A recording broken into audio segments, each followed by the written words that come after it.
Ok, pessoal, boa tarde, tudo bem com vocês? Espero reencontrá-los bem, vocês, família. Dizer que é um momento muito difícil, mas nós estamos caminhando, isso vai passar. Se Deus quiser, é apenas uma nuvem passageira que está perpassando as nossas vidas, mas tudo vai dar certo, se Deus quiser. Fé no nosso Pai Criador e o resto é resto, tá ok? A JAF não para, nossas aulas não param, o processo continua e nós aqui estamos dando continuidade à questão ambiental, né? Na aula passada nós falamos sobre a questão da água, a escassez da água. Assim, não deu para fazer um trabalho tão direitinho porque as mídias não ajudou tanto, mas eu acho que deu para ficar algum recado nesse contexto, né, pessoal? Assim, que a água, ela não vai se acabar, ela vai perpassar por um processo, digamos assim, de econômico, né? Assim, que processo econômico é esse? Assim, não, tipo, se você vai ter que ter a água potável, já que essa água potável aqui no continente está sendo estragada, e você vai ter que dessalinizar, e você vai entrar com um custo, que é aproximadamente 12 a 13 reais por dia por cada pessoa. Foi questionada essa situação. Portanto, é melhor que a gente preserve os nossos mananciais, os nossos lençóis freáticos, os nossos rios, para que essa água fique em paz com a gente, vamos dizer assim. E a água não se acaba. O problema é a potabilidade da água, que é a qualidade da água. É essa água para consumo. Essa água para que seja apta a lavar nossas roupas, aguar nossas roças, fazer o nosso alimento, cuidar da nossa higiene. Ela tem que ter uma qualidade, a sua potabilidade. Porque o planeta Terra, na verdade, é planeta água. Então, pessoal, desde o nosso autogerenciamento desse recurso, até o governo federal, até a ONU, o FMI, os organismos internacionais devem fazer assim jus a esse debate, deve assim abrir um parêntese, uma aspas a esse debate, porque a água é um recurso assim inigualável, incomparável e absolutamente necessário para a existência da vida no planeta, sob variadas formas, tá ok? Então nós vamos dar continuidade a essa a questão ambiental, falando hoje sobre o desmatamento. A gente precisa desmatar as florestas, isso é uma necessidade.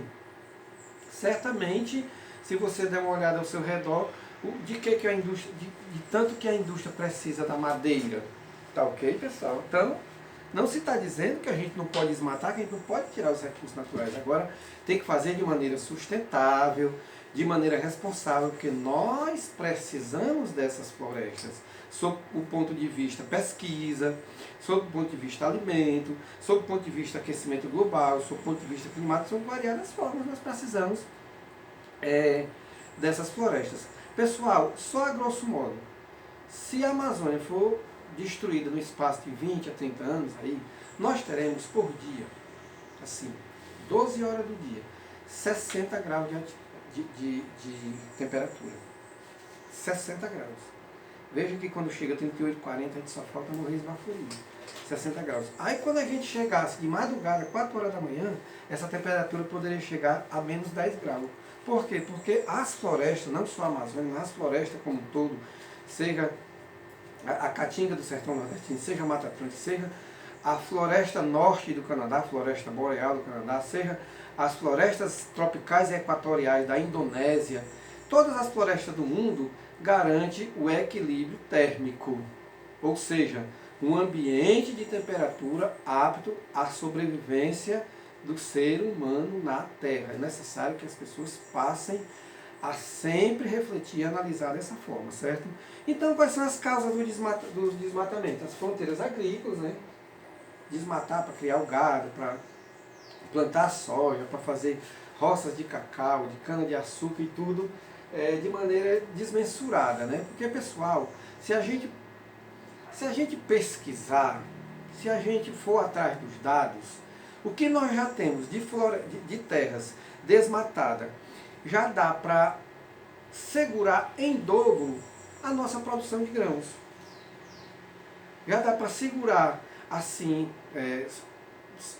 em natureza sustentável, a nossa economia. Então, se tem essa necessidade hoje de fazer esse processo da expansão das fronteiras agrícolas, porque as terras desmatadas, basta só que use de maneira correta e faça a recuperação desse solo, que a coisa dá certo, né?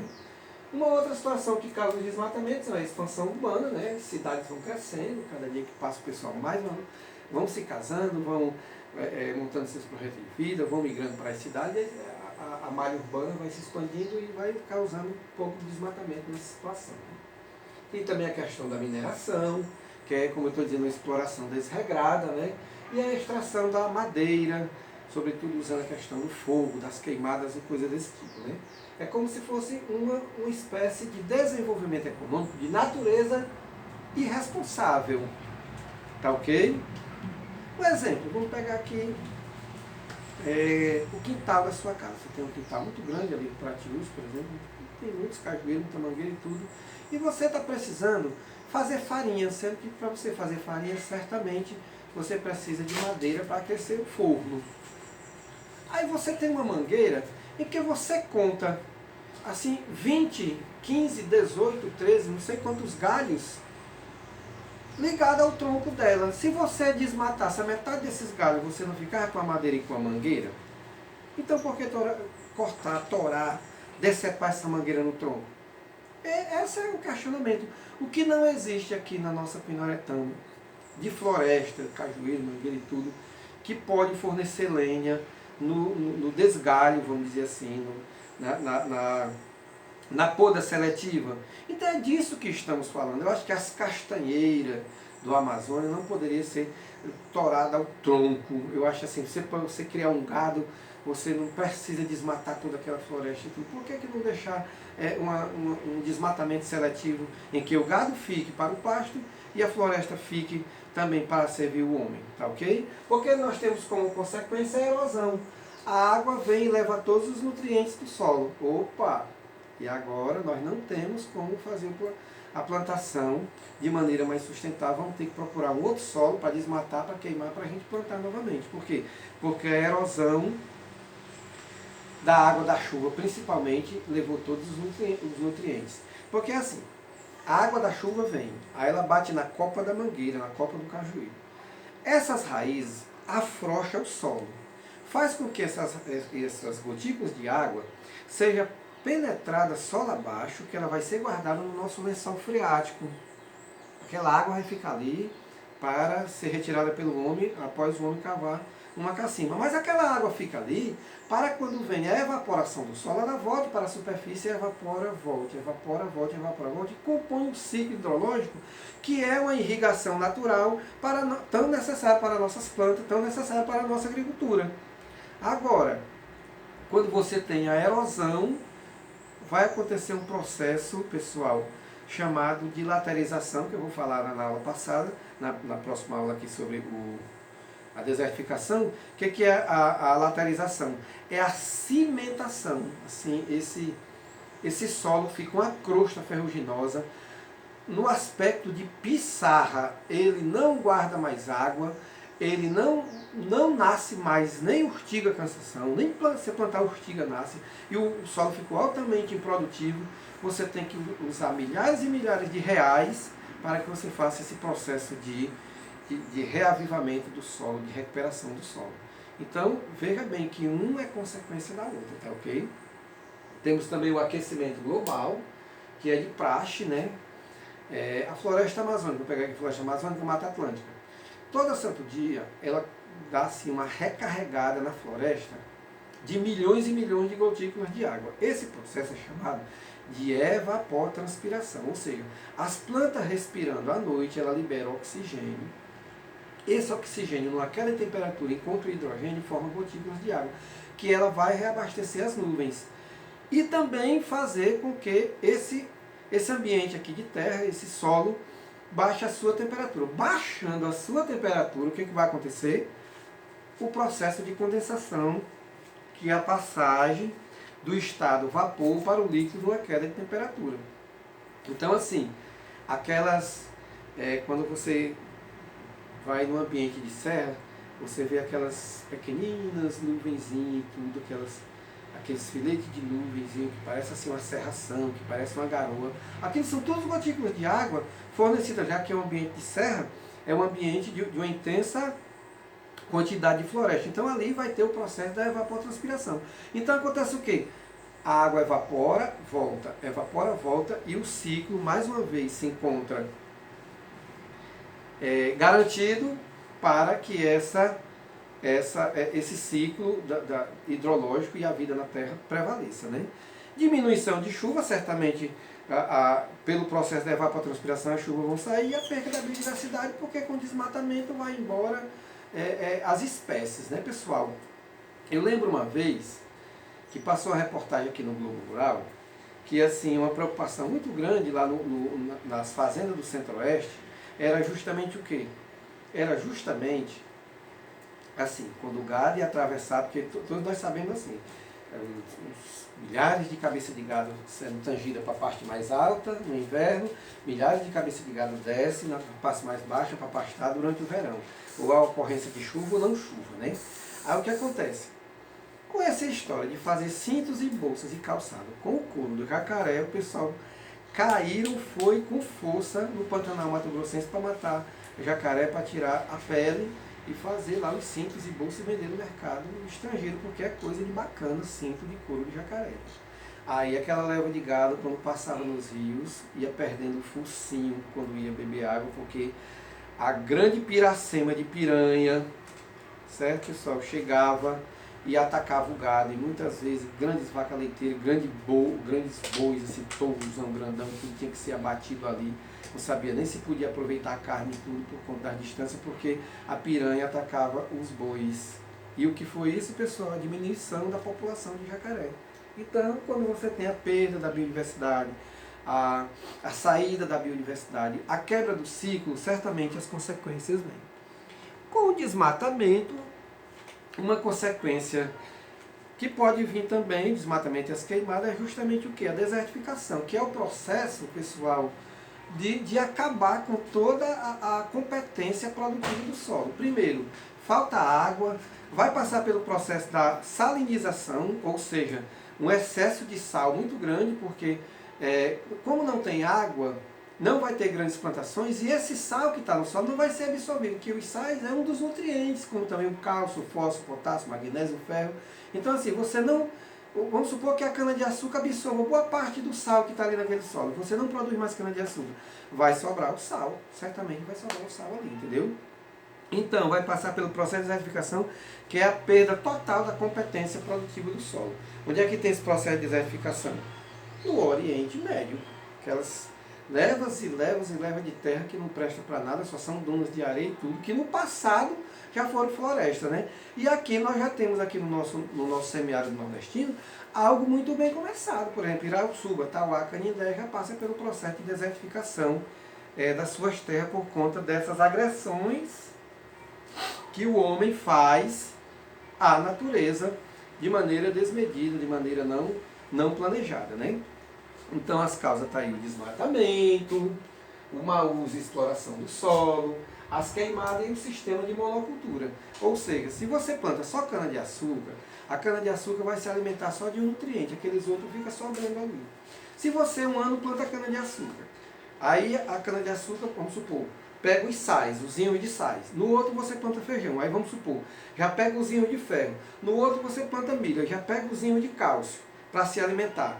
No terceiro ano você já começa a plantar cana-de-açúcar de novo. Existe um processo de rotação de cultura, fazendo com que o solo forneça os nutrientes para um tipo de cultura e fique preservado os outros ali. Quando vem a outra cultura, pega aquele que está sobrando, e assim, pessoal, é chamado sistema de rotação de cultura, de uma agricultura competente, planejada, em que você tem a produção e os meios de recursos naturais conservacionistas serem preservados, né? Aí está aí as causas e está aí as consequências. A laterização, que é a cimentação do solo, conforme já falamos. O solo se transforma numa pissarra, e aí o solo fica totalmente improdutivo, conforme já falamos. A erosão da água, da chuva principalmente, leva todos os nutrientes para os rios, que os rios depositam no mangue, que os mangues depositam no mar. Vamos só refletir um pouco. Quem é que está precisando de nutrientes no solo? É o mar ou é o solo para levantar nossas roças de milho, feijão, batata doce e garantir a nossa sobrevivência? Eis o fato se falar, né? A salinização, que nós já falamos aqui, por conta da monocultura, né? Vai sobrar grandes quantidades de sais, partículas de sais e tudo, porque você sabe que as rochas, no seu processo de intemperia, no seu processo de quebra, ela libera os sais e tudo, e esse solo fica improdutivo. E ainda tem mais uma consequência, quando a água da chuva vem, que dissolve esses sais, que deposita nas represas e nos açudes, a água fica salinizada, fica salobra e também não presta para uso e consumo humano. Para você ter uma ideia, gente, que essas coisas estão nas nossas mãos, na mão dos nossos governantes, dos nossos prefeitos, das nossas associações, das nossas igrejas e da nossa própria vida pessoal. Se a gente não tomar cuidado, a gente vai passar a vida comendo o quê? Miojo? A gente vai passar a vida comendo comida de plástico, comida industrial, e tudo levando a variados cânceres, a variados problemas ambientais, problemas estomacais e tudo. É complicado quando a gente tem uma natureza que possa nos servir, um solo que possa nos servir. Basta que a gente tenha conhecimento e consciência, né? E por último, como eu deixei aqui, pessoal, é as secas, né, que estão já causadas por desmatamento da caatinga, pelas queimadas da caatinga e tudo, e que o Nordeste, cada dia que passa mais seco fica, e você sabe as trágicas consequências que uma seca traz, como desemprego, fome, miséria, a mortandade do gado, o empobrecimento da população como um todo. Então, pessoal, nós temos uma natureza, nós temos um ambiente, nós temos uma paisagem que nós precisamos preservar, não por opção, mas por questão de sobrevivência da espécie humana, por questão de sobrevivência da humanidade. Se nós não tivermos essa consciência, um dia a gente pode pegar o mesmo caminho que pegou os dinossauros, ser extinto. Nós seremos fósseis de uma geração vindoura, que não sabe quantos milhares de anos virão, e vai dizer, ó, isso aqui foram os fósseis dos seres humanos que habitaram a Terra. Talvez os marcianos, os venonianos, os reptilianos, esse pessoal que talvez habite os outros planetas, deve mangar muito da gente, deve ficar muito chateado com a gente, porque assim, o único planeta água que tem assim uma farta vida, uma abundante vida, é o nosso, e a gente procura destruir, ou se não destrói, a gente não preserva. Era esse recado que eu tinha que falar para vocês. Vão aí na internet, nos livros de geografia, pesquisa mais sobre esses assuntos, passa um feedback para mim, e se cuidem, e Deus abençoe todos nós. Espero que esse esclarecimento tenha servido para o engrandecimento intelectual de vocês. Boa tarde, tudo de bom para todo mundo.